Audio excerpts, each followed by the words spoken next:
با مقصد در سطح ضروری برگزار کردن امتحان‌های قسم A، امتحان در زمینه تحصیلات عمومی و B، امتحان‌ها در زمینه تحصیلات عمومی اساسی در شرایط پنهانشوی بیماری کووید 19 یک قطار تدبیرهای لواگی به نقشه گرفته شدند. از جمله هر یک مرکز امتحانی با مواد و واسطه‌های ضروری طبق طلبات سانیتاری و گیگینی و اپیدمیولوژی تامین کرده شده است. در هر یک مرکز امتحانی علاوه یک کارمند تکنیکی برای انجام دادن کارهای بی‌ضررگردانی جلب گردیده است. کارهای ضد عفونی یک روز پیش از آغاز امتحان‌ها شروع گردیده. در این روز پاکسازی همه سیمخانه‌های امتحانی و حجره‌های دیگر به کلی انجام داده می‌شود. کارهای تمیزگردانی به طور حتمی همه روزه پس از برگزاری امتحان‌ها نیز راه‌اندازی خواهد شد. در همکاری با خدمات سانیتاری و اپیدمیولوژی ناحیه اسماعیلی سامانی و اینچنین شهر دوشنبه تمام نقطه‌های امتحانی که در مرکز ملی تستی وقت گرفته شدند همه به ضرر گردانده شدند.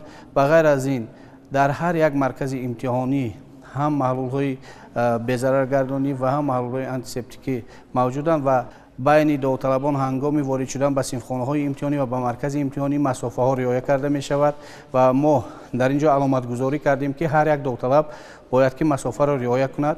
در صنفخانه‌های امتحانی باشد در اونجا هم مسافه رعایت کرده شده است. بغیر از این بعد انجام امتحان هر روز صنفخانه‌های امتحانی و مرکزهای امتحانی به ضرر گردانده می شود. خاطر رسانی می‌شیم که در سال 2020 شماره عمومی داوطلبان دارای تحصیلات میانه عمومی، ابتدایی و میانه کسبی در مرحله اساسی به قیدگیری نامنویس شده 98840 نفر را تشکیل می‌دهد. امروز در این امتحان 16601 نفر داوطلبی در مرحله اساسی به قیدگیری نامنویس شده گروه اختصاص‌های یکم را انتخاب کرده اشتراک نمودند. Я Хайрулло Зуда Мавзна Хайрулло, выпускница среднеобразовательного учреждения номер 42, пришла в школу номер 6, чтобы сдать вступительные экзамены на технический университет имени Осими.